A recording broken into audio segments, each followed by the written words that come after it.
ओम यस्य प्रसादत भगवत्प्रसाद यस्य प्रसादन्न गतिकूतहुपि ध्यायंस्तु वंस्तस्य यशस्त्रिसन्धं वन्दे गुरुश्रीचरणारविन्दं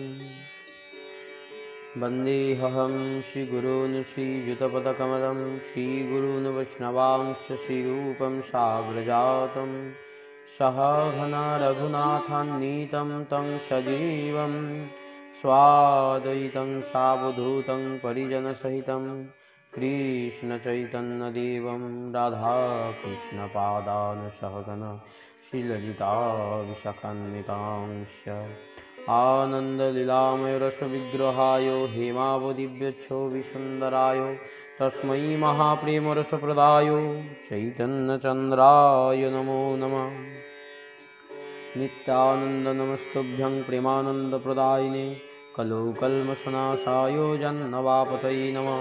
नित्यानन्दमहं वन्दे करनिलम्बितकुण्डलं चैतन्याव्रजरूपेण पवित्रीकृतभूतले।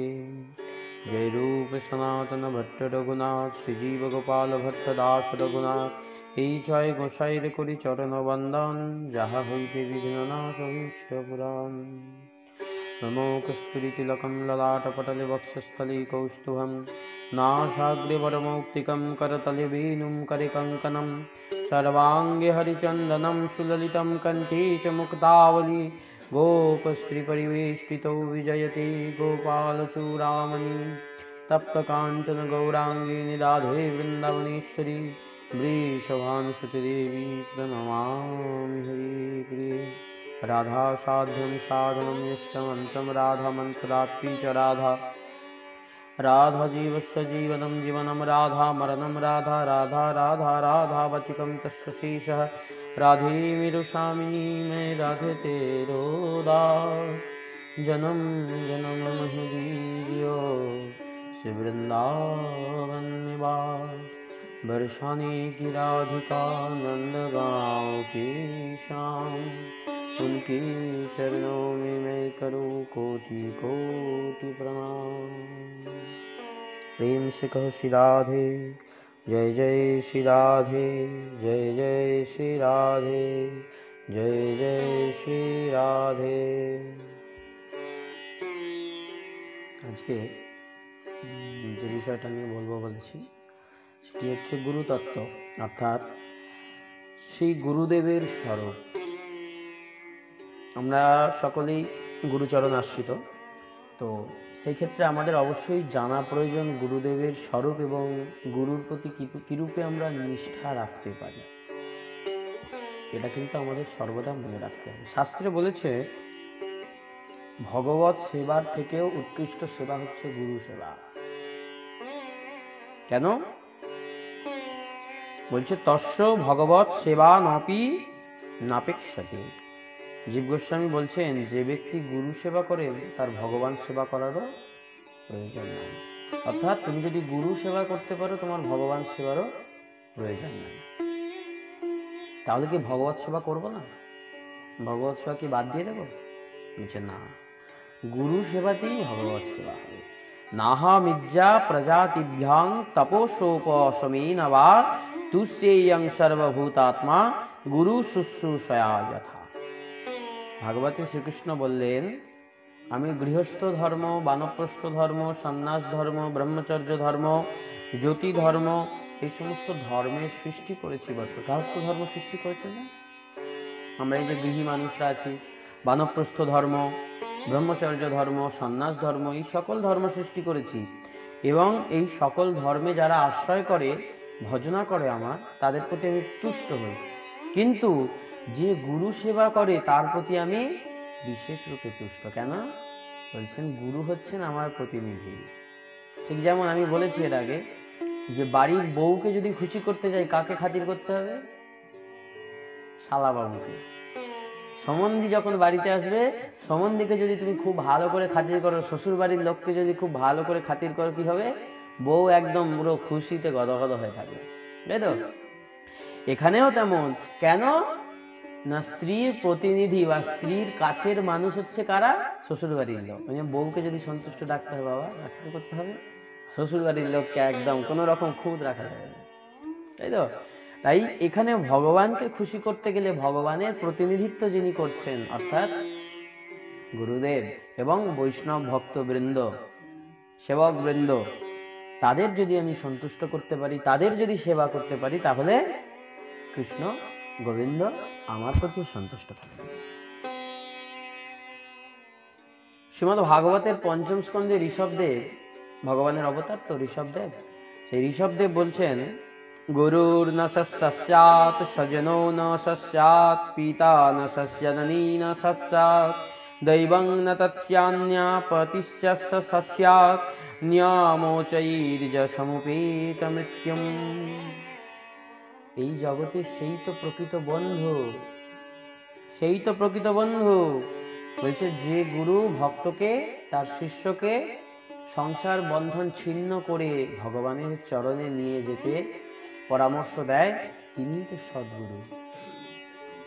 যে গুরু বলবে কি যে বাবা ভালো করে সংসারটা করো, তারপর উপার্জন করো, বছরে 2বার 3বার করে আমার কাছে এসো, কিছু পয়সা করে নিয়ে আসবে, চাল কলা যা আছে কাপড় চোপড় নিয়ে আসবে। বলছি এই গুরু কি করবে? আমাকে সংসারী, ঘোর সংসারী করে দিচ্ছে। এবং যখন আশীর্বাদ করে বাবাকে হাতে, গুরুদেবের পায়ে প্রণাম করে, তখন কি বলবেন গুরুদেব? কৃষ্ণে মতি হোক, অচলা কৃষ্ণ ভক্তি হোক। কিন্তু তার জায়গায় যখন গুরুদেব বলবেন কি হ্যাঁ ভালো করে সংসার করো, ধনে প্রাণে স্ত্রী দিয়ে নিয়ে সব সুখী থাকো, সংসার সব কিছু ভালো থাকো, ব্যবসা ভালো চলুক, বলছি এটা গুরুদেবের আশীর্বাদ। আমরা এর আগে আস্বাদন করেছি, মহাপ্রভু বামাচারী সন্ন্যাসীর গৃহে বামাচারী সন্ন্যাসী যখন আশীর্বাদ করেছিল, এই হেন কি আশীর্বাদ করো হে সন্ন্যাসী, যে আশীর্বাদের কারণে আমি মায়া সংসারে বসি, মায়ার সংসারে আমি যুক্ত হয়ে যাব, সেই রকম আশীর্বাদ বা উপদেশ কখনো করা যাবে না। এটা শুধুমাত্র গুরুর নয়, সমস্ত বৈষ্ণব ভক্তবৃন্দ, কৃষ্ণ ভক্তবৃন্দকেই বলা হচ্ছে যে কখনো যদি কাউকে আশীর্বাদ, আশীষ প্রদান করতে হয়, একমাত্র তাকে আশীষ প্রদান করতে হয় কৃষ্ণ ভক্তি। যদিও আশীর্বাদ করার মতো ক্ষমতা আমাদের কারণ নাই, আমরা নেওয়ার জন্য এসেছি, দেওয়ার জন্য কি দেব? আমরা তো একটু কৃপা নেওয়ার জন্য এসেছি, তার জায়গায় আমরা দিতে বসে গেছি। তখন বলছেন, ঋষভদেব বলছেন, সেই ব্যক্তি তো বন্ধু, যে ব্যক্তি জীবকে ভগবত জ্ঞানের উপদেশ দিয়ে মুক্ত না করেন, তিনি আবার কিসের গুরু? ঋষভদেব বলেছেন, গুরুর ন সস্যাৎ, তিনি গুরু নন যিনি ভক্তকে পরমার্থ উপদেশ না করেন। আর আমরা তো এখানে সংসারী যারা গুরু সব আছেন আমাদের গ্রামে, তারা কি করে? গুরুদেবের কাছে গেলে, বাবা আমাকে কিছু উপদেশ করুন, পাছে আমার ভক্ত যদি এখন বেবাগী হয়ে যায়, তাহলে তো আমার পেটটা চলবে না, আমি কারণ শিষ্য বাড়ি যেতে পারবো না। অর্থাৎ তাকে বেবাগী করা যাবে না, তাকে সংসারী করে রাখো, তাহলে আমারও পেট চলবে, তারও চলবে। কিন্তু না, হচ্ছে গুরুদেব যদি দেখেন শিষ্যের মধ্যে আধার আছে, তাহলে কিন্তু তাকে তৈরি করার দায়িত্ব তার। কেন? কৃষ্ণ তাকে পাঠিয়েছেন কৃষ্ণের প্রতিনিধিত্ব করতে। জীবেরও নিস্তারও লাগি নন্দসুত হরি, ভুবনে প্রকাশ হন গুরুর রূপ ধরি। এই কলির জীব, কিতাবদগ্ধ জীবকে নিস্তার করতেই গুরুদেব হয়ে এসেছেন স্বয়ং শ্রী ভগবান। তাই বলছেন, তিনি গুরু নন যিনি মায়ার উপদেশ করেন, যিনি সংসারী করেন। সেই পিতা পিতা নন যে পিতা তার পুত্রকে কৃষ্ণ ভজন থেকে বিরত রাখে। এই ভাগবত বলেছেন, এটা ঋষভদেবের মুখ থেকে ভাগবতকে আমরা পাই, পঞ্চম স্কন্ধের 5ম অধ্যায় 18 নম্বর শ্লোকে, যে সেই পিতা পিতা নয় যে পিতা তার শিশুকে, তার পুত্রকে কৃষ্ণ ভক্তির উপদেশ করে না। এই জন্যই বলেছেন পিতা মাতাই সন্তানের বড় শত্রু। কেন? যে পিতা মাতা শিশুকে কৃষ্ণ ভক্তির কোনো অনুশীলন দেয় না, না দেওয়ার জায়গায় কি করে? এত এত টাকা ইনকাম করতে হবে বাবা, তোকে ভালো এই চাকরি করতে হবে, এই করতে হবে, যখন উপদেশ করে, যখন সে সেই সব কিছু পেয়ে যায়, তখন তার নৈতিক শিক্ষাটা আর সে পায় না।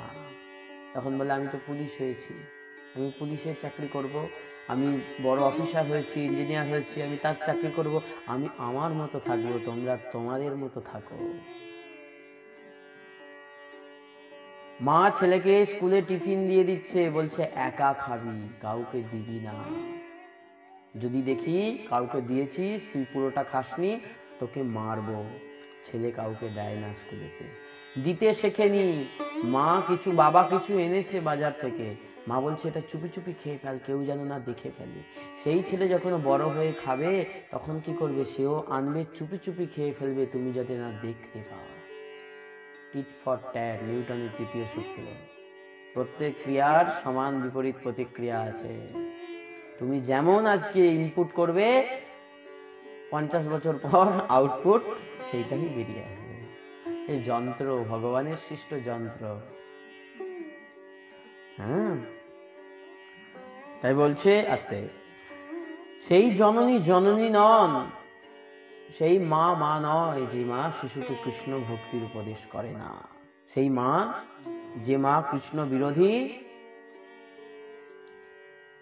তাকে সতত পরিত্যাগ করা উচিত। সেই মা মা নন, তার সন্তানের শত্রু। কেন? পরে আসছে। বলছেন সেই দেবতা দেবতা নন যে দেবতা কৃষ্ণ চরণে পৌঁছে দিতে পারে না, সেই দেবতা দেবতা নন। দৈবং নতস্যান্যা পতিশ্চ সস্যা, সেই পতি পতি নয় যে পতি কৃষ্ণ ভজনে স্ত্রীকে বাধা দেয়, এবং সেই স্ত্রী স্ত্রী নয় যে স্ত্রী পতিকে কৃষ্ণ ভজনে বাধা দেয়।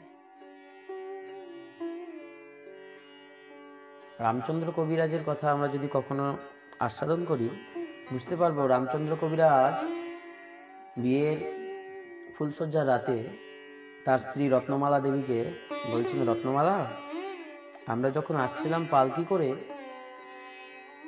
করে যখন আসছিলাম, এক সন্ন্যাসীর সাথে আমার দেখা হলো। তিনি আমাকে দেখে বললেন, এত সুন্দর রূপ, এত সুন্দর পুরুষ, এত দিব্য চেহারা, এই চেহারা এই রূপ যদি কৃষ্ণ ভজনে লাগতো, না জানি কৃষ্ণ কত সন্তুষ্ট হতো। আমার জন্ম হয়েছে নাকি কৃষ্ণ ভজন করার জন্য। তখন স্ত্রী রত্নমালা দেবী বলছে, ঠিক আছে স্বামী, তোমার জন্ম হয়েছে কৃষ্ণ ভজন করার জন্য, তুমি করবে, ক্ষতি কি আছে?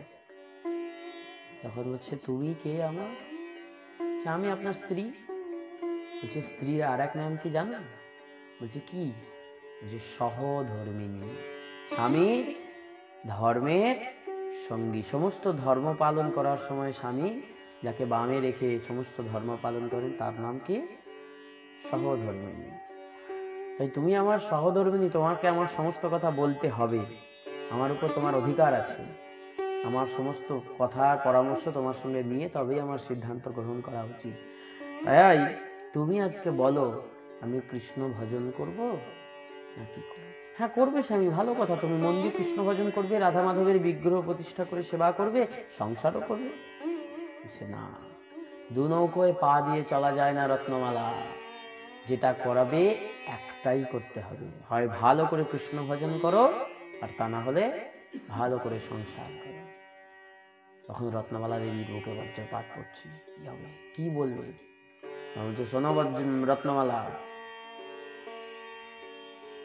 তুমি যদি অনুমতি দাও আমি কৃষ্ণ ভজন করি, তাহলে আজই এই রাতে এক্ষুনি সংসার পরিত্যাগ করে আমি চলে যাব ফুলসজ্জার। আর যদি বলো সংসার করতে হবে, তাহলে আমি কোনোদিন কৃষ্ণ ভজন করবো না, সংসারই করবো। স্ত্রীকে তো আগে বলে দিয়েছে স্বামীর ধর্মের সঙ্গে। তখনকার দিনের তো মেয়েরা, এখনকার দিনের তো নয়, স্বামীকে কলার ধরে চড়িয়ে দেবে, হ্যাঁ বসে থাক এখানে।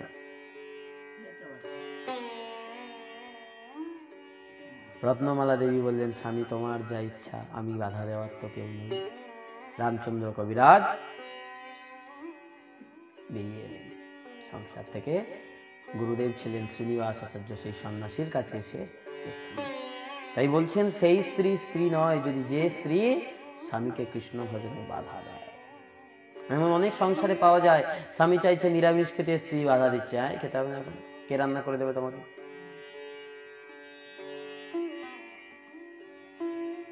আবার অনেক পতি আছে, স্ত্রীরা চাইছে কিন্তু স্বামীরা কেউ ইচ্ছুক নয়, পারছে না ভজনে। হ্যাঁ, অনেক সংসারে আছে। কিন্তু সেই মা, সেই পিতা, সেই পতি, সেই মাতা, সেই স্ত্রী, সেই গুরুদেব জানে না যে সে তার পুত্রকে যে সংসারে ঠেলছে, সেই সংসারে ঠেলার দরুন সে ক্রমে ক্রমে ক্রমে ক্রমে সেই সংসারে আবর্তিত হতে থাকবে, জন্ম মৃত্যুর চক্রে আবর্তিত হতে থাকবে। তাকে যদি ভক্তিযোগের পরামর্শ না দেওয়া হয় তাহলে কিন্তু সে উদ্ধার হবে না। জীব যে অনাদিকাল একটা ব্যাধি নিয়েই জন্মেছে, সেই ব্যাধিটা প্রত্যেকের, তোমার আছে, আমার আছে, ওর আছে, ওর আছে, ওর আছে, সকলের আছে। কি ব্যাধি? সে মৃত্যুরূপী ব্যাধি নিয়েই আমরা জন্মেছি। যে ব্যাধিটা আর কিছু হোক না হোক ওইটা আমাদের হবেই, তাই তো? মৃত্যুরূপী ব্যাধিটা আমাদের হবেই। হ্যাঁ, যেমন মাথায় ভার নিয়ে চললে, মাথায় ভার দিয়ে দিয়েছে বা পিঠে, গাধার পিঠে বোঝা দিয়ে দিয়েছে, গাধার ইচ্ছা হচ্ছে না আমি চলি, একটু বসে পড়ি, কিন্তু সে যদি বসে পড়ে সপাক একবারে চাবুকের বাড়ি তার পিঠে পড়বে। চাবুকের ভয়ে তাকে বোঝা নিয়ে ছুটতে হচ্ছে। এই সংসারে জীবও সেই মান সম্মান কর্তব্য এই সমস্ত কিছুর চাবুকের ভয়ে বোঝা নিয়ে ছুটছে, বোঝা নিয়ে বারবার ছুটে চলছে। আর কি হচ্ছে? ক্রমাগত সেই গাধার মতো আজকে তুমি বোঝা বয়ে দিলে কাল আবার বোঝা চাপাবে, পরশুদিন আবার বোঝা চাপাবে। এইভাবে যত তুমি বোঝা বইবে তত তোমার উপর বোঝা বাড়তে থাকবে, কোনোদিন কমবে না। তাই জীবকে বারবার এই জন্মাতে হয়, জন্ম মৃত্যুর চক্রে ঘুরতে হয়। কিন্তু যিনি ভগবত ভজনের উপদেশ দিয়ে অনাদিকাল ভববন্ধন ছিন্ন করতে উপদেশ করেন, তিনি তো প্রকৃত বন্ধু। তাই আমাদের বাবাজি মশাই তার গুরু কৃপাদানে সুন্দর আখর দিয়েছেন, ওগো তারেই তো বন্ধু আগে, যার কৃপায় আমার নিতাই মিলে, ওগো তারেই তো বন্ধু আগে, যার কৃপায় আমার নিতাই মেলে সেই তো আমার প্রকৃত বন্ধু। এই জন্যই তো বলছে শ্রীগুরু করুণা সিন্ধু অধম জনার বন্ধু। নরোত্তম দাস ঠাকুর বলেছেন তিনি করুণা সিন্ধু আর অধম জনার একমাত্র বন্ধুই হচ্ছেন শ্রী গুরুদেব, সদ্গুরুদেব।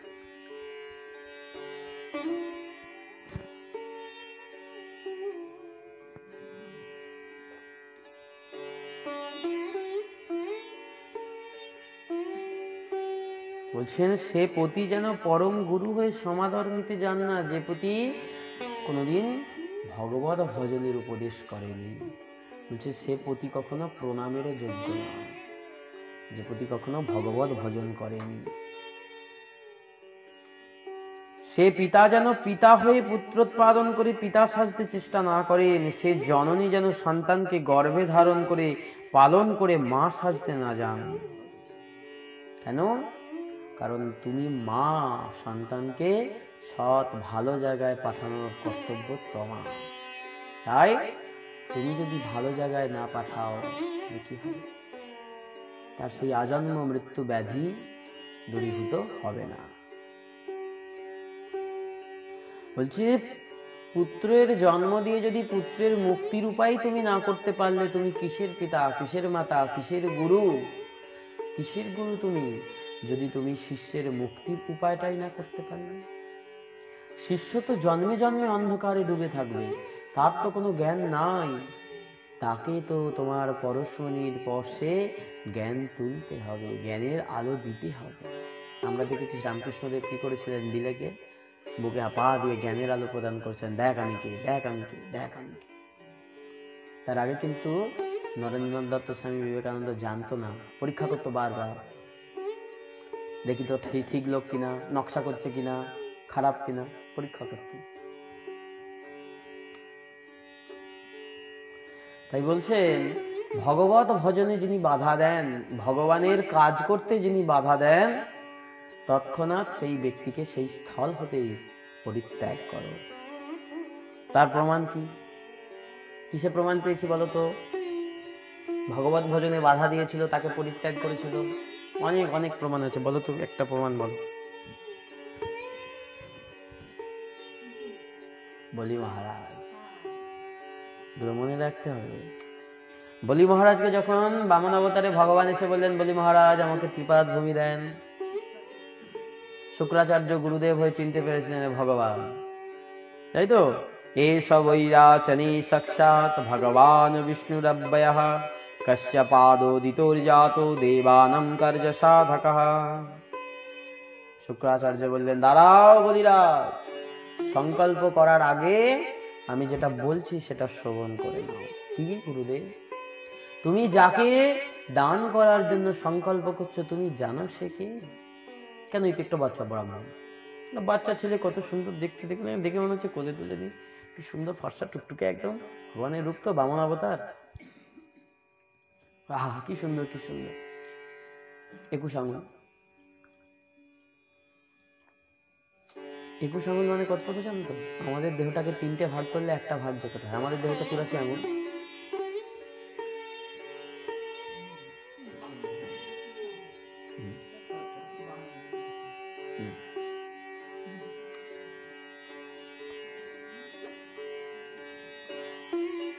এইটুকু ভগবানের, বামন ভগবানের ছিল, যে এত সুন্দর বাচ্চা ছেলে, অথচ একদম পুরো খুব সুন্দর বামন ভগবান দেখতে হচ্ছে। এত সুন্দর একজন বাচ্চা ছেলেকে তুমি কোলে নিতে ইচ্ছা করছে, তাকে একটু দেবো আর মন প্রাণ ভরে দিতে ইচ্ছা করছে। বাচ্চা ছেলে, নে কি নিবি তুই বাবা, নিয়ে শান্ত। বাচ্চা ছেলেকে দেখবে দিতে ভালো লাগে না, খাবার দাবার এলে আহা কি সুন্দর ছেলেটা, দুটো খাক না, দিই না। তাই আজকে বলি মহারাজও তাই করছে।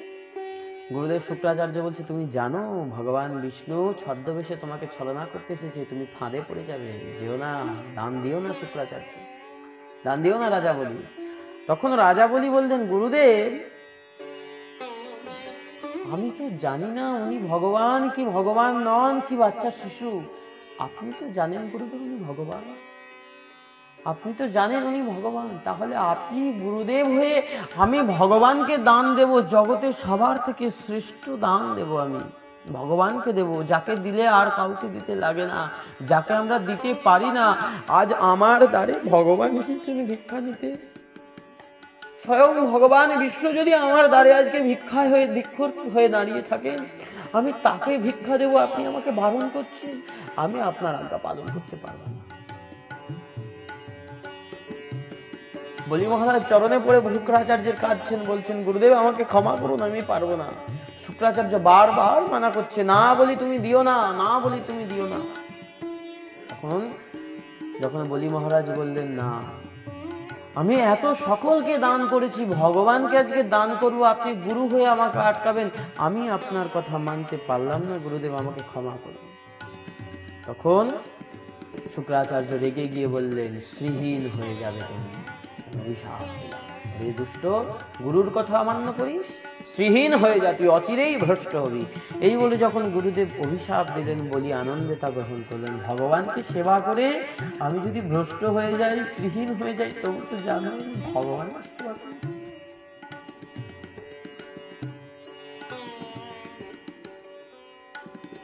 তাই বলি কিন্তু তখন ধর্ম পালন করেনি, গুরুদেবের আজ্ঞা অমান্য করা কি অধর্ম করা? বলছে বলি মহারাজ তখন ধর্ম পালন না করে পরম ধর্মের পালন করেছিলেন। তিনি ধর্ম পালন না করে পরম ধর্মের পালন করেছিলেন, তাই তো তিনি ভগবত প্রাপ্ত হয়ে গেলেন। তাই আজও ভগবান বলি মহারাজের দুয়ারে বাধা। এখন বলি মহারাজের দুয়ারে আসেন, উত্থান একাদশীতে আবার ফিরে আসবেন বলি মহারাজের রাজ্যে।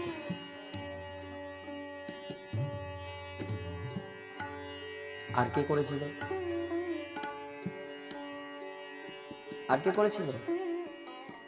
বিভীষণ। কেউ খেয়াল রাখতে হবে, শুধু শুনে রাখলে হবে না। বিভীষণ, বিভীষণ রামচন্দ্রকে পাওয়ার জন্য নিজের স্বজন কুম্ভকর্ণ, ইন্দ্রজিৎ, কুম্ভকর্ণ, ইন্দ্রজিৎ, রাবণ, এদেরকেও পরিত্যাগ করেছিল, নিজের ভাই। বলছে রাক্ষস হইয়া বিভীষণ বৈশে ঈশ্বর সবার মাঝ। রাক্ষস হয়ে বিভীষণ ঈশ্বর সবার মাঝে বসে আছে।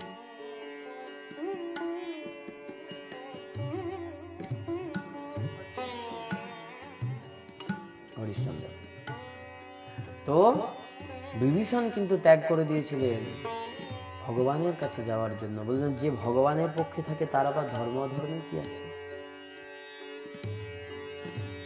রাবণ তো অধর্ম করছেই, তার সঙ্গে আমিও করব। কিসের জন্য করব? কিসের জন্য অধর্ম করব? যে অধর্ম করছে সে করুক, আমি তো জানি ধর্মের পথটা কি। তাই আমি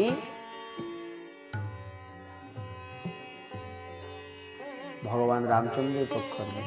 আমি যদি ধর্মের পক্ষে থাকি, অন্তত পক্ষে আমার জন্য হলেও রামচন্দ্র একবার লঙ্কায় আসবেন, তখন তো ওদের উদ্ধার হয়ে যাবে। আমরা বলি কি ঘর শত্রু বিভীষণ, ঘর শত্রু বিভীষণ কেন বলা হয়? ঘর শত্রু বিভীষণ এই জন্যই বলে, কিন্তু না, ঘর শত্রু নয়। বিভীষণের মতো যদি প্রত্যেকটা ঘরে ঘরে একজন থাকে, তাহলে জানবে তার কারণে তোমার বাড়িতেও একদিন না একদিন ভগবান।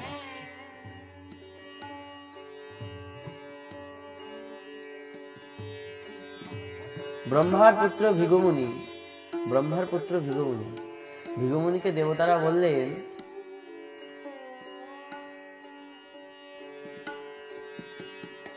এই দেবলোক, বৈকুণ্ঠলোক, ব্রহ্মলোক, শিবলোক, পাতাল, সুতল, বিতল, মহাতল, রসতল, অতল, সুতল, বিতল, মহাতল, রসতল, পাতাল, উপরের 7 লোক, মোট 14 লোকের মধ্যে কে সব থেকে বেশি ক্ষমতা সম্পন্ন এবং কে সবার থেকে শ্রেষ্ঠ, তুমি সেটা পরীক্ষা করো।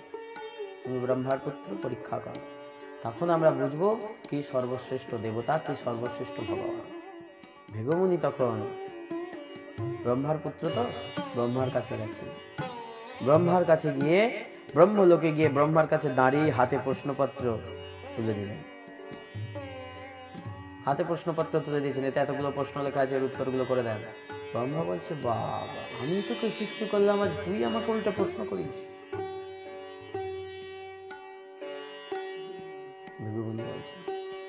ভৃগুমুনি তখন দেখলেন, না, আমি তো একা একটা দোষ করেইছি, কলির জীব, জগতের মানুষ না জানি কত দোষ করছে, যার মধ্যে ক্ষমা নেই, সে আবার কিসের ভগবান হবে, সে আবার কিসের দেবতা হবে, শ্রেষ্ঠত্ব হবে, যে একটুতেই রেগে যায়। ব্রহ্মা বলছেন, না, ওই একটুতেই মানে আত্মসম্মানে রেগে গেছে, আমি তোকে সৃষ্টি করলাম, তুই আবার আমাকে প্রশ্ন করছিস, বিশাল ব্যাপার। তাহলে তো এনাকে দিয়ে চলবে না। শিব লোকে গেছে, শিব লোকে গিয়ে দেখছে শিব পার্বতীকে কোলে নিয়ে বসে আছে, একটা আপনার উপরে রেখে বসে। কি আপনি ভরা সবার মাঝখানে নিজের স্ত্রীকে কোলের ওপর রেখে বসে আছেন, শিব পার্বতী। এই শিব আমাকে এত বড় কথা বলবেন, আমার চরিত্র নিয়ে প্রশ্ন করেছে, এই বলে একদম ভস্ম করে দিতে যায় অবস্থা। ভৃগুমুনি বললেন, তুই একটুতেই রেগে গেল, কি বললাম না বললাম বুঝলো না, তারপরে কি রেগে গেল। হ্যাঁ, আস্তে শিবলোক থেকে চলে গেলেন। এসে কোথায় গেলেন? বৈকুণ্ঠে। দেখছেন শ্রীহরি শয়ন করে আছেন অনন্ত নাগের উপরে, অনন্ত সজ্জায়, আর মা লক্ষ্মী মন্দ করে গিয়ে ডাকছে, প্রণাম ভগবান। বিষ্ণু কিন্তু সেইভাবেই শুয়ে আছে, কোনো চোখের পাতাও তোলেনি, কিছুই না। আবার বলছেন, শ্রীহরির জয় হোক, কোনো কথা নেই। ওম নমো ভগবতে বাসুদেবায়, কোনো অধিকার নেই ভগবান জগৎ। এইভাবে অনেকক্ষণ ধরে জয়ধ্বনি করতে করতে করতে করতে যখন রেখে গেছে, একবারে ডান পাটা তুলে দেওয়া তো দেওয়া ভগবানের পক্ষে 1 লাথি। যে 1 লাথি মেরেছে, ভগবান একদম সজোরে আঘাত করেছে।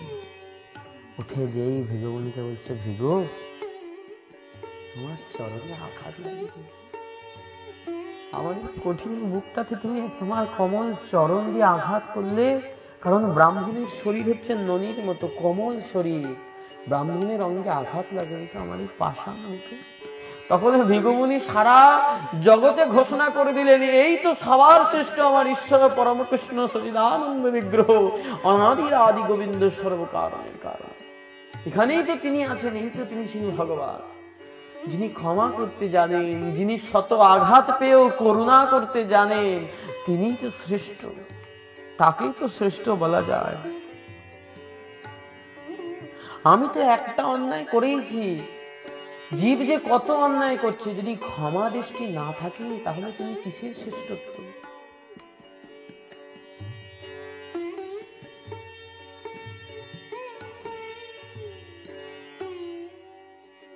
এইভাবে ভৃগুমুনি জগতে প্রতিষ্ঠা করলেন একমাত্র এক শাস্ত্র দেবকী পুত্র গীতম, আর একমাত্র ভগবান হচ্ছেন শ্রীহরি। তখন ভৃগু ভাবছে, আমি কাঁদবো না কি করবো, অঝর ধারায় তখন কাঁদছে, আমি তো ভুল করে ফেলছি। বলছে, ভৃগু, আমি তো জানি তুমি জগৎজীবের কথা ভেবে এই কাজ করেছো, তুমি তো নিজের জন্য করোনি। তুমি কি নিজের জন্য করেছো? সমস্ত জগৎজীবকে এটা দেখানোর জন্য করেছো। তো তুমি তো আমার জন্য, তোমার জন্য করোনি। তাই আজও ভগবানের বুকে দেখবে একটি ব্রাহ্মণের পা আঁকা থাকে, একটি পা চিহ্ন থাকে, তা ভগবানের পদচিহ্ন, ব্রাহ্মণের পদচিহ্ন বুকে নিয়ে বেড়ান ভগবান, এতটাই প্রিয়। এই জন্য বলা হচ্ছে নমো ব্রহ্মণ্য দেবায় গো ব্রাহ্মণ হিতায় চ জগদ্ধিতায় শ্রীকৃষ্ণায় গোবিন্দায় নমো নমঃ।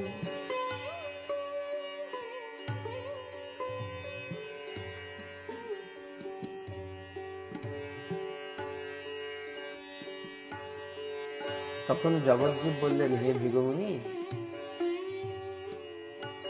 সব দেবতাকে ছেড়ে দিয়ে যদি গোবিন্দকেই ভজবো, তাহলে সব দেবতাকে কি আর ডাকবো না?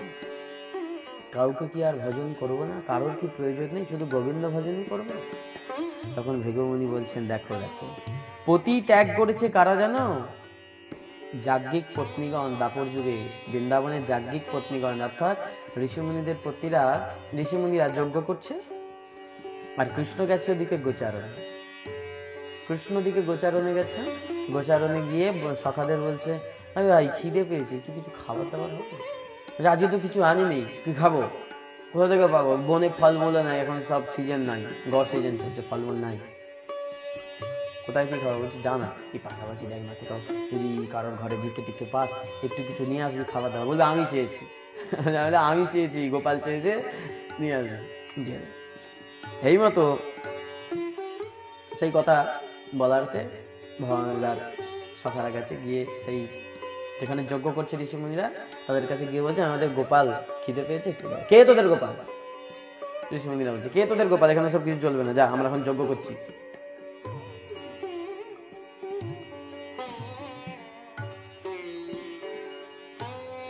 আমাদের এখনো যজ্ঞ সম্পূর্ণ হয়নি, আমরা এখনো যজ্ঞ সম্পূর্ণ করিনি, এখান থেকে এখন কিছু দেওয়া যাবে না। সখারা তখন মনে মনে হাসছে, যার জন্য তোমরা যজ্ঞ করছো সে তোমাদেরকে চাইতে পাঠিয়েছে, আর তোমরা এখন বলছো যজ্ঞ সম্পূর্ণ না করে আমরা দিতে পারবো না।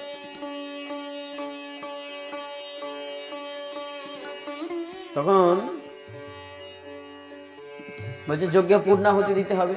কেউ কেউ তখন অশ্বমেধ যজ্ঞ করতে, অশ্বকে আহুতি দিতে হতো, গোমের যজ্ঞ, গরুকে আহুতি দিতে হতো। বলছে এই আহুতি প্রদান না করা পর্যন্ত আমরা কিছু দিতে পারবো না, দান করতে পারবো না, তার আগে পর্যন্ত যজ্ঞ সমাধান হলে দান করতে হয়। তখন বালক ব্রাহ্মণ বলছেন, পশু সংহারের আগে অন্ন দেওয়া চলবে, এটা শাস্ত্রের বিধান আছে। ঋষিগণ তখন হো হো করে হাসছে, ওরে বাবা, এখন ঘোষের ছেলেরা আমাদেরকে শাস্ত্র শেখাবে?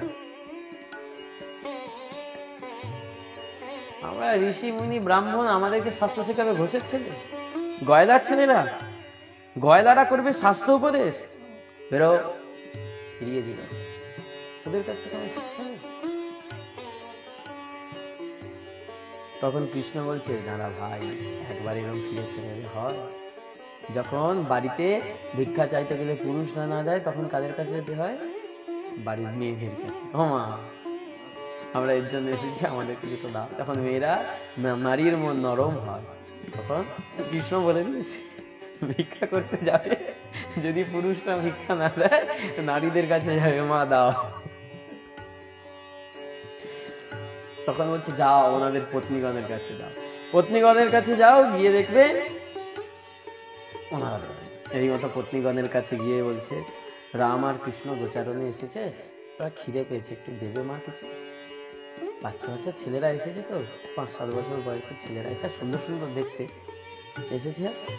ব্রাহ্মণ পত্নীগণ তখন সোনার থালায় সুন্দর সুন্দর সুখাদ্য সাজিয়ে তাদের সাথে যাচ্ছে, চল আমরাও যাবো, রাম আর কৃষ্ণ একসঙ্গে প্রসাদ দেবো, আজকে সকলের সেবা পাবো, কি আনন্দ। যাচ্ছে। এই মতো যখন কৃষ্ণের কাছে সেই ব্রাহ্মণ পত্নীগণ এসেছেন, তার আগে কি করেছে? ঋষিমুনিরা তো বাধা দিয়েছে, যাবে না, আমি বলে দিয়েছি যাবে না। তখন শুনছে তোমাদের কথা, ভগবান ডেকেছে, প্রসাদ চাইছে, আমি যাবো না? হ্যাঁ বলি, কি করি আসবো, বাড়িতে আসতে দেয় না, কি করে হবে?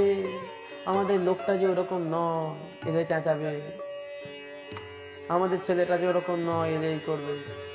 বলে না, আমার বাড়িতে সেই পরিবেশ না হয়, আমি যে একবেলা আসবো, বলছে তোমার মনেই সেই পরিবেশটা এখনো তৈরি হয়নি, যা টানে টানে তুমি এখানে চলে আসবে। আচ্ছা, ব্রাহ্মণ পত্নীগণ সব কিছুকে উপেক্ষা করে চলে এসেছে। এসে কৃষ্ণ বলছেন, যাও এবার মা, তোমরা ফিরে যাও। আচ্ছা, আর যে আমাদের ফেরার জায়গা নেই, আমরা তো তাদের সব বন্ধন ছিন্ন করে চলে এসেছি, আর গেলে কি তারা আমাদেরকে ভালোবাসবে? আর সেই তারা আমাকে সেরকম বাড়ি থেকে রাগারাগি করে বেরিয়ে এলে বাড়ি থেকে চট করে ফেরা যায়? ফেরা যায়? ফেরা যায় না।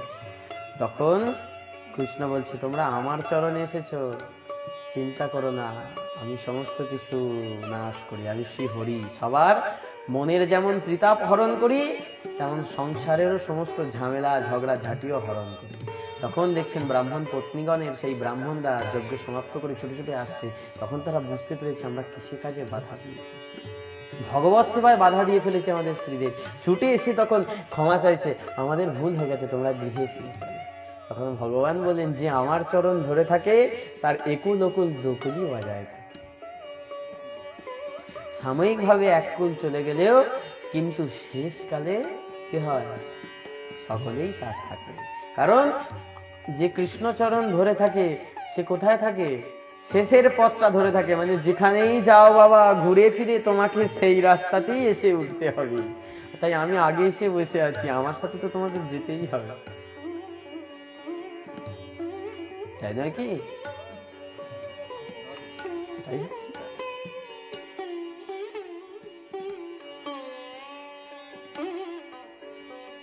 তাহলে তারা ভগবানের সেবার জন্য পতিদেরও ত্যাগ করলো, কিন্তু আবার ফিরেও পেল। প্রহ্লাদ মহারাজও কি করেছিলেন? ভগবানকে পাওয়ার জন্য পিতাকে ত্যাগ করে দিয়েছিলেন, তাই বিষ্ণুদেব অবতীর্ণ হয়েছিলেন। ভরত মহারাজ কি করেছিলেন?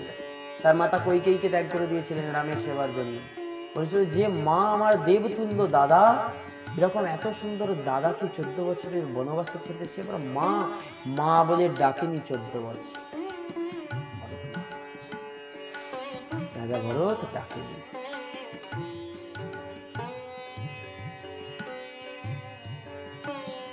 তখন প্রশ্ন করছে গুরুদেব, হে বাবা গুরুদেব, কি আমার বন্ধন মোচন করতে পারে? সব জায়গাতেই তো দেখছি বন্ধন বন্ধন বন্ধন। এই যে এনারা সকলে বন্ধন মোচন করেছেন, সবার থেকে দূরে গিয়ে ভগবানের ভজন করেছেন, আবার সকলকে ফিরে পেয়েছেন। ধ্রুব মহারাজ সংসার পরিবার ত্যাগ করে যখন ভজন করতে চলে গেল, কিন্তু এসে আবার 36,000 বছর রাজত্ব করল, বিষয় ভোগ করল, তারপর আবার ধ্রুব লোকে চলে গেল। তখন বলছে, ব্রহ্মা আদি সকল দেব দেবীগণ, যারা এই যে সকল এত দেব দেবী দেবতারা আছেন, এরা সকলেই তো আমার মায়ায় বাঁধা। এরাই যদি মায়ায় বাঁধা হলো, তোমার মায়ার শিকলটা খুলবে কি করে? পারবে? পারবে না। তাই বলছে না, মায়াধীশ শ্রী ভগবানের চরণে যদি তুমি পড়ে থাকো এবং তার প্রতিনিধি, তার এজেন্ট শ্রী গুরুদেবের যদি সেবা করতে পারো, তাহলে কিন্তু তোমার মায়ার বন্ধন ছিন্ন। আজকে এখানে ভাগবত সপ্তাহ হচ্ছে, তুমি আসছো, তোমাকে কেউ বারণ করলো যাবি না ভাগবত সপ্তাহ করতে, তুমি কি শুনবে? তুই তোর বারণ তোর কাছে রাখ, আমি যা পেয়েছি যা বুঝেছি আমি চলে যাব। হ্যাঁ, তার মানে কি বলছি? মুহুরহু রসিকা ভূমি ভাবুকা, মুহুরহু অহরহ পান করতে ইচ্ছা করে, যখন যে সময় হোক না কেন। যদি খুব কাজের চাপ না থাকে তাহলে মনে হয় না একবার কি হবে বসে। কেন? ওই যে রস একবার চলে গেছে না ভিতরে, সুন্দর খেজুর গুড়ের সন্দেশ যদি একবার জিভে পড়ে যায়, যতবারই দেবে না বলবে, না বলবে? বাবা খেজুর গুড়ের সন্দেশ সিজনে একবার পাই, খাবো না আমার খেলে। একটা বাচ্চাকে তার মা সন্দেশ খেতে দিয়েছে, সে খাচ্ছে আর অজর ধারায় কাঁদছে। দেখি রে, তোকে সন্দেশ খেতে দিয়েছি, তুই কাঁদছিস কেন? খা সন্দেশটা, মানুষকে ভালো খেতে দিলে তো খায়। বলছি সন্দেশটা খাচ্ছি, একটু পরে তো ফুরিয়ে যাবে, তখন কি খাবো? তখন কাঁদছি যে একটু পরে তো আমার ফুরিয়ে যাবে, আমি তখন কি খাবো? কি ভালো লাগছে খেতে, আর তো কেউ দেবে না, সেই জন্য কাঁদছি। আর সেই রকম ভগবত পাঠ, ভগবত সেবা, ভগবত সান্নিধ্য আমরা যখনই পাই, কোনো ধাম বেড়াতে গেলে, যেদিন মনে হয় অমুক দিনকে এবার আমাকে ফিরতে হবে, মনটা কত কষ্ট হয়। কষ্ট হয় না? আবার সেই ফিরে যেতে হবে, কি সুন্দর ছিলাম। এই যে বিরহ যন্ত্রণা যখন তোমার মধ্যে হবে, তখন বুঝবে ভজন স্তরে এক ধাপ উপরে ওঠা।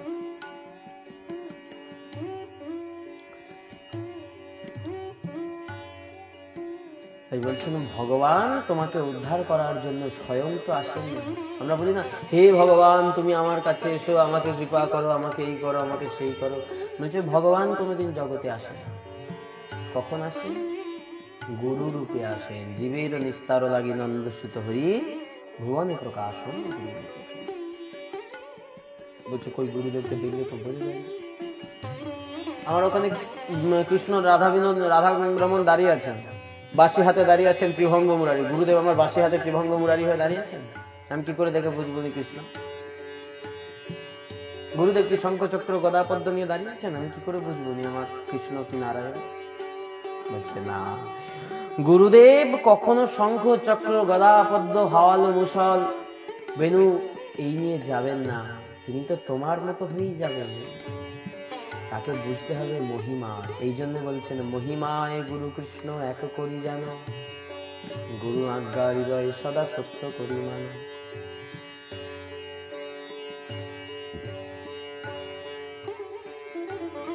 কারণ শঙ্খ চক্র গদা পদ্ম নিয়ে তোমার সামনে যদি এখন কেউ দাঁড়িয়ে সারাক্ষণ ঘোরাফেরা করে, তুমি তার কাছে যেতে ভয় পাবে। তুমি ভাববে চারটে হাত, আমাকে দুটো হাত, ভয় পাবে তো।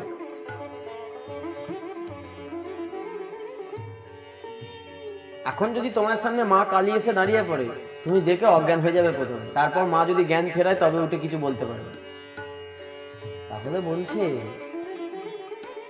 তোমার সামনে যদি ভগবান ভগবত সত্তা, তার ভগবত ঐশ্বর্য নিয়ে এসে প্রকাশ করেন নিজেকে, তাহলে কিন্তু তুমি সেই প্রকাশটা নিতে পারবে।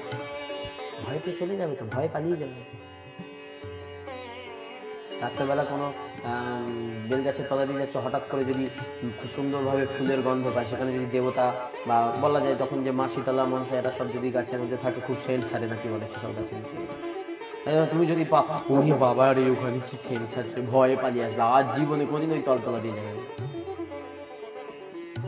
একটা গন্ধতেই ওই হাল। ভগবান একবার যদি অবতীর্ণ হন, একবার যদি সেই জায়গাটা বলা হয়েছে কোটি পদ্মের গন্ধ যেমন হয়, কোটি পদ্মগন্ধে ভরে যায়। কোটি পদ্মগন্ধে সেই জায়গাটা ভরে যায়। তোমার একটুখানি তো বেলফুলে সুবাসী, তুমি একদম সকাশি করছো, ওরে বাবা আমি আর যাবো না। ভগবান এলে কি তুমি নিতে পারবে? তাই ভগবান এসেছেন তোমার মতনই আর এক মানবের রূপ ধরে, কিন্তু তার ভেতরটা আলাদা, তোমার ভেতরটা আলাদা। তিনি অন্তরে কিন্তু মহিমাতে গুরু কৃষ্ণ এক করি। মহিমায় আমার গুরুই আমার কাছে সাক্ষাৎ কৃষ্ণ। নাহলে ভক্তরা মাসে মাসে কেন গুরুদেবের কাছে ছুটে যায়? কি দেখার আছে? সেই তো দুটো চোখ, দুটো পা, দুটো নাক, দুটো কান, সেটা কি দেখতে ছবি আছে আমার ঘরে। সাক্ষাৎ কৃষ্ণ বসে আছে, যতদিন আছে ততদিন নয়ন ভরে দেখে নাও। দেহে যতদিন আছেন নয়ন ভরে দেখে নাও। অপ্রকট হয়ে গেলে কিন্তু তোমার হৃদয়ে থাকবে। তাই নয়ন ভরে দেখতে দেখতে যখন হৃদয়ের রেকর্ডারে রেকর্ড হয়ে যাবে, তখন চোখটা বুঝলেই শ্রী গুরুদেব সাক্ষাৎ।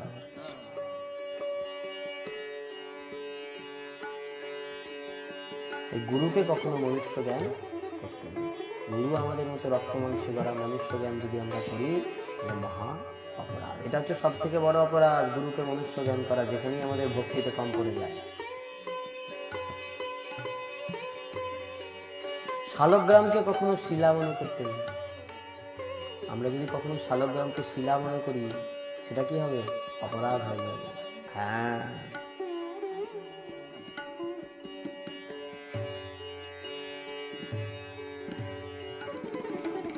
সাধনা করি তো আমরা গুরুর সান্নিধ্য থেকে। সাধনা মানে কি? যেটা নেই সেটা পাওয়ার জন্য যে চেষ্টা, সেটাই তো সাধনা। পড়াশোনা, আমার বিদ্যা নেই, বিদ্যা লাভের যে চেষ্টা, সেটাই বিদ্যার সাধনা। আমি যে কর্মটা করছি সেই কর্মটা যেন ভালো করে করতে পারি, তার এবিলিটিটা যেন আমার বাড়ে, আমার ক্ষমতাটা যেন বাড়ে, তার জন্যই কর্মের সাধনা। আর এই ভক্তি জগতে যাতে আমার ভক্তিটা আরো গাঢ় থেকে গাঢ়তর হয়, তাই ভক্তির সাধনা। বলছি তুমি তুলসী গাছকে তুই গাছ বলে মনে করো না? একটুখানি পাঠানে গেলে প্রণাম করছো 50 বার। তুলসী গাছকে তো তুলসী প্রণাম করছে, সেখানে তো চিন্ময়ী জ্ঞান লাগাচ্ছে, সেখানে তো মৃন্ময় জাগতিক জ্ঞান নেই। তুলসী গাছকে তুলসী প্রণাম করছো। গঙ্গা জলকে এমনি জল ভাবো না, ওরে বাবা গঙ্গা জলে যদি পা লেগে যায়, অনেকে আছেন গঙ্গাতে গিয়ে আগে পা দেন না, আগে গঙ্গা জল নিয়ে মাথায় দেবেন, গায়ে দেবেন, সব এ করবেন, তারপর অনেক ক্ষমা প্রার্থনা করে প্রণাম করে তবে গঙ্গা জলে পা রাখবেন। মা গঙ্গার মুখে আগে পা রেখে দেবে, এটা নিয়ম। তাহলে তুমি গঙ্গা জলকে জল মনে করছো না, সেটাও তো সেই একই, তাতেও হাইড্রোজেন অক্সিজেন রয়েছে, তাতে বরং বেশি নোংরা আছে তোমার কলের পরিষ্কার জলটা থেকে। কিন্তু কলের পরিষ্কার জলে ভক্তি আসবে না। যদি বলে ওরে এটাই গঙ্গা, চান করে নে না, হবে না ভক্তি।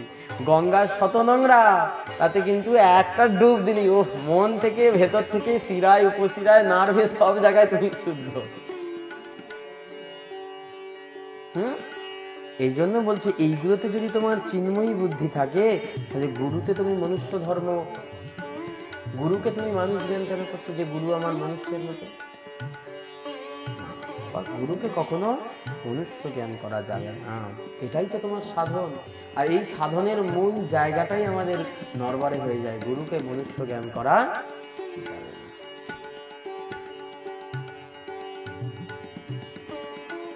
গুরুর কাজ কি?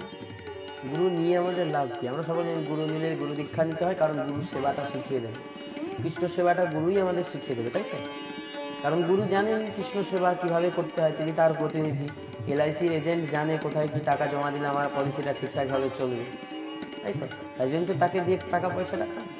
এটাও হচ্ছে সেই রকম, এই গোবিন্দকে যদি তুষ্ট করতে চায়, গোবিন্দের শালাবাবু অর্থাৎ এজেন্ট আমার গুরুদেব প্রতিনিধি, তাকে যত্ন করতে হবে, গুরু পাদ পদ্ম আশ্রয় করতে হবে।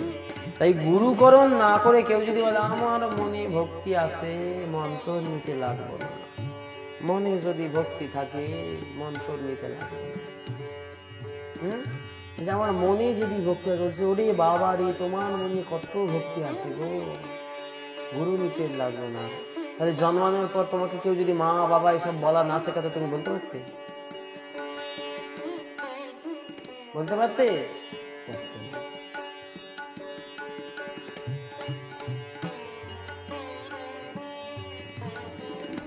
অনেক পণ্ডিত থেকে পণ্ডিতের, আমি বলি না এরা নতুন করে হরিভক্তি বিলাস রচনা করবে, এরা নতুন করে শাস্ত্র রচনা করবে, কেন? এদের মত হচ্ছে গুরু নিতে লাগবে না, মন যদি শুদ্ধ থাকে গুরু নিতে লাগবে। ঠিক আছে গুরু নেবা না, পুজো অর্চনা করে না? বলছে হ্যাঁ করি তো, বই আছে, অমুক তীর্থে গেছিলাম, বই কিনছি, বই পড়ে পড়ে সব করে ফেলছি। বলছে অমুক তীর্থে গেছিলে, মন্ত্র মুখস্থ করেছো, কি করে গাঁট গুনতে হয় সব জানো, সব জেনে তুমি করতে পারেছো, ওতেও হওয়া না। যে মনে দিয়ে যদি প্রাণ দিয়ে যদি ভগবানকে ডাকো, তাহলে আর ভগবান তা থাকতে পারবে না, ভগবান আসবোই আসবো। বলছে না ভগবান আসবো না। রাইচরণ ঘোষ আমাদের দাদামশাই ছিলেন ডেপুটি ম্যাজিস্ট্রেট, সারা জীবন মাতৃ সাধন করেছেন, আজ গঙ্গার তীরে বসে বসে, নদীর তীরে বসে বসে ডাকছেন মা তোর কি দেখা পাবো, 50 বছর প্রায় হয়ে গেছে, বল তোর কি দেখা পাবো না? আমি এতকাল তোকে সাধন ভজন করলাম, তোর দেখা পাবো না?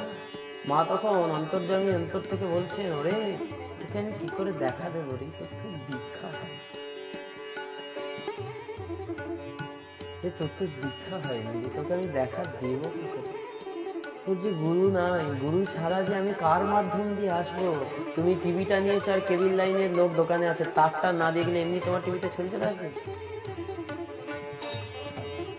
তারটার প্রয়োজন হচ্ছে, গুরুদেব কানেক্টার, তাকে যদি না পাও হবে যা কোথায় গেলে গুরু পাবো মা? সেই নদীর ধার ধরে চলে যা, দেখবি তোর গুরু তোর জন্য অপেক্ষা করছে।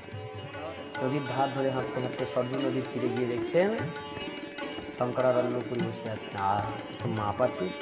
হ্যাঁ হ্যাঁ আপনি কি করে জানেন? ওই যে দাদামশাই বসে আছেন, আপনি কি করে জানেন আমাকে মা পাচ্ছিস?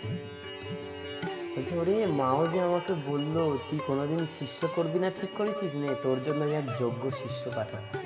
জগদানন্দপুরী, এই শঙ্করারণ্যপুরী জগদানন্দ গোস্বামী তিনি বলছেন আমি কোনোদিন কোনো শিষ্যকে দীক্ষা দেব না, তিনি সংকল্প করেছিলেন। মা বলছে তোকে কাউকে দীক্ষা দিতে হবে, তুই একই দীক্ষা দিয়ে এই তৈরি হবে, এই একটা বড় বিপ্লব নিয়ে আস। মা তখন আজ্ঞা দেয়, এই মতো যখন বলছে যা বাবা সরজুতে স্নান করে আমি তোকে দীক্ষা দিই। স্নান করে এসে সুন্দরভাবে কর্ণে মন্ত্র দিচ্ছেন, দাদা সাক্ষর গোপাল মন্ত্র দিয়েছেন। কি রাধাকৃষ্ণ যুগল মন্ত্র দিলেন আমাকে? আমি সারা জীবন মায়ের মাতৃ সাধন করলাম আর আপনি আমাকে রাধাকৃষ্ণ মন্ত্র দিয়ে দিলেন। মাঝে আমার সেটাই বলল, তোকে এই মন্ত্র দিতেই তো বললাম। আমি সারা জীবন মায়ের সাধন করলাম আর আপনি আমাকে রাধাকৃষ্ণ মন্ত্র দিলেন, আমি কি করে করব? বলছে মা আমাকে বললো কি জানিস, ও সারা জীবন আমায় দেখেছে, যা তুই আজকে ওকে আমার প্রভুর চরণে পৌঁছে দিতাই গৌর হরি বল, সে প্রভুর চরণে পৌঁছে দে। মাতৃ সাধন করেছিলেন আর তারপর নিতাই গৌর নামে কেঁদেছিলেন, আর সেখান থেকে তিনি বললেন ভজ নিতাই গৌর রাধেশ্যাম হরে কৃষ্ণ হরে রাম, এই মহানামের উৎপত্তি করলেন।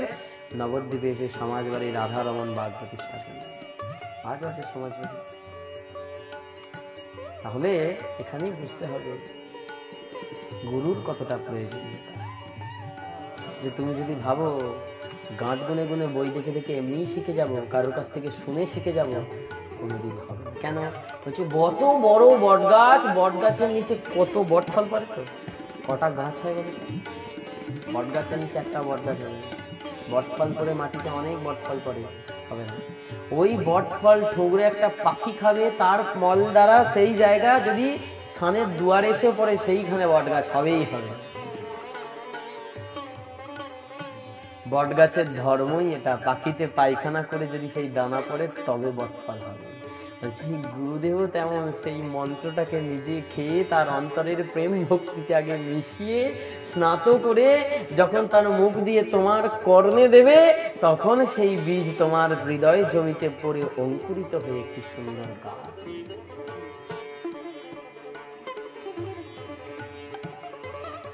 যেখানে পড়বে সেখানেই প্রেমের অঙ্কুর হয়ে যাবে। তাহলে এরকম গুরু পাবো কোথায়? প্রশ্ন হবে তো, এরকম গুরু আমরা পাবো কোথায়? আচ্ছা, এরকম গুরুর লক্ষণ আছে দুইটি। বলছেন ভাগবত অর্থাৎ সদ্গুরুর লক্ষণ হচ্ছে দুটি। তিনি হচ্ছেন ভাগবত শাস্ত্রে নিপুণ হবেন এবং ভগবত ভজনে নিপুণ হবেন। তিনি ভজনানন্দী হবেন এবং সতত মহাভাগবত হবেন। যিনি সতত কৃষ্ণকে জেনেছেন, একমাত্র কৃষ্ণই শ্রেষ্ঠ, কৃষ্ণই ভগবান, তার কথাই তিনি উপদেশ করেন সকলকে, তিনি হবেন তোমার গুরু। মহাপ্রভু বললেন না, কিবা বিপ্র কিবা শূদ্র কিবা ন্যাসী, শূদ্র কেন নয়, যেই কৃষ্ণ তত্ত্ববেত্তা সেই গুরু হয়। যে কৃষ্ণ তত্ত্ব জানে সেই গুরু।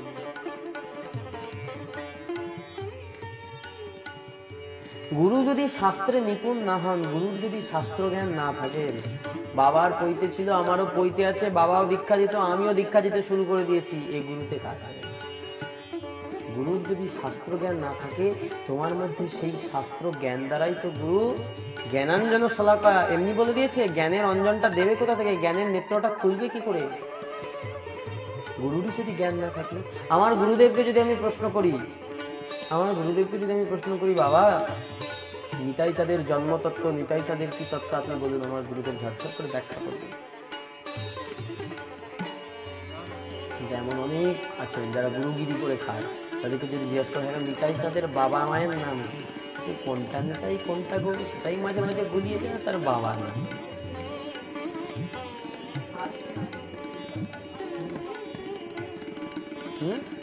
কিন্তু এখানেই বুঝতে হবে আমার মধ্যে ক্ষমতা থাকতে হবে, তবে তো আমি আরেকজনের উন্নতি করতে পারবো। পারমার্থিক জগতে একজনকে উপরে তুলতে গেলে আমাকে আগে উপরে উঠে থাকতে হবে, তবে তো আমি উপরে তুলতে পারবো। তুমি দোতলায় না উঠলে তুমি আরেকজনকে হাত ধরে তুলতে পারবে? তুমি আছো তিন হাত নিচে আর ও উঠবে 2 হাত উপরে, তুমি তাকে কি করে তুলবে? তুমি যদি নিচে থেকে চাগাতে যাও তো ধপাস করে পড়ে যাবে, কিন্তু ওপর থেকে তুলতে গেলে তার পড়ার ভয় থাকবে না, ভালো করে শক্ত করে ধরে বুঝতে। গুরু করো,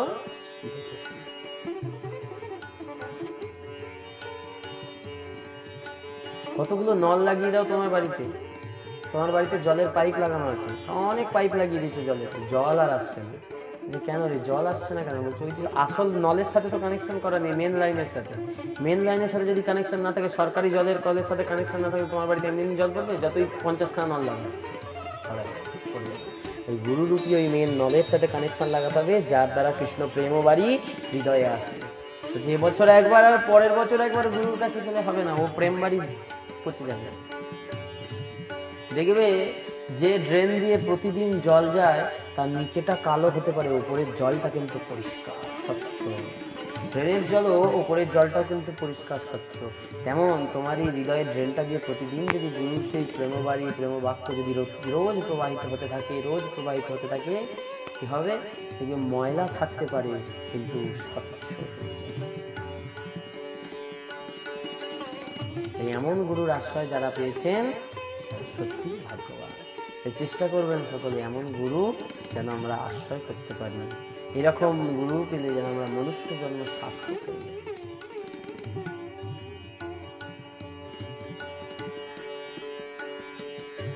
তাই আমাদের বাবাজি মশাই প্রতি কীর্তনের শুরুতেই বলেন, গুরুচরণ হৃদয় ধরে অনুভব করে ভাই, গুরুচরণ হৃদয়ে ধরো ধরে অনুভব করে।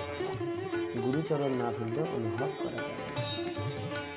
চোখের জলে, চোখের পিপাসায়, অন্তরের পিপাসায়, চোখের জলে হৃদয় ব্যাকুল হয়ে উঠবে, প্রভু আমার গুরু না, আমাকে একটা গুরুর সন্ধান করে দাও। যখন তোমার এই ব্যাকুলতা আসবে, তুমি জানো না, তুমি চিনবে কি করে কে তোমার গুরু? ভগবানের কাছে প্রার্থনা করো।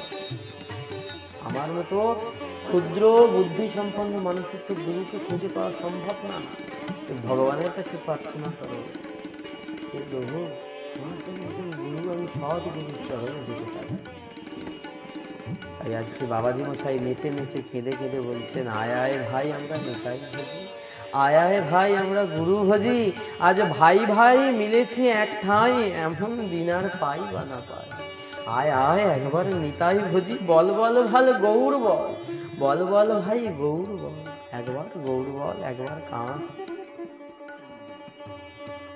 কারণ গৌর বললে হৃদয় বলবে, গৌর বলে হৃদয় না বললে হবে। উৎকণ্ঠা যখন আসবে তখন জানবো গুরুচরণ হৃদয়ে ধরে।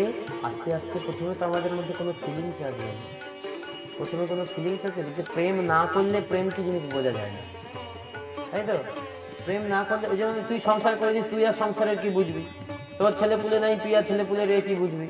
বলে না, তোর তো মেয়ে নাই, তুই আর মেয়ের মর্ম কি বুঝবি? বলে না, তোর তো ছেলে নাই, ছেলের মর্ম ছেলের দুঃখ কষ্ট কি বুঝবি? না, এইটাও তেমন, গুরুচরণ হৃদয়ে ধরলে তবেই সেই প্রেমটা বোঝা যায় কিরকম। নিতাইকে পাওয়ার জন্য, গৌরকে পাওয়ার জন্য যে প্রেম, যে আকুতি উৎকণ্ঠা, গুরুচরণে গেলে তবে জাগবে। তাহলে সকলেই গুরুদেব মনুষ্য জ্ঞান না করে সাক্ষাৎ কৃষ্ণ জ্ঞানে গুরুদেবকে সেবা করো, গুরুদেবের আজ্ঞা পালন করো, গুরু বাক্য হৃদয়ে সত্য করে মেনে গুরুচরণ হৃদয়ে ধরে জয় জয় শ্রী গুরু বলে নাম গাইবে। কারণ গুরু সেবা ভগবত সেবার থেকেও উৎকৃষ্ট। দুজন শিষ্য হয় ও গুরুর মনের খবর নেয়, দুজন শিষ্য হয় সে গুরুর মনের খবর।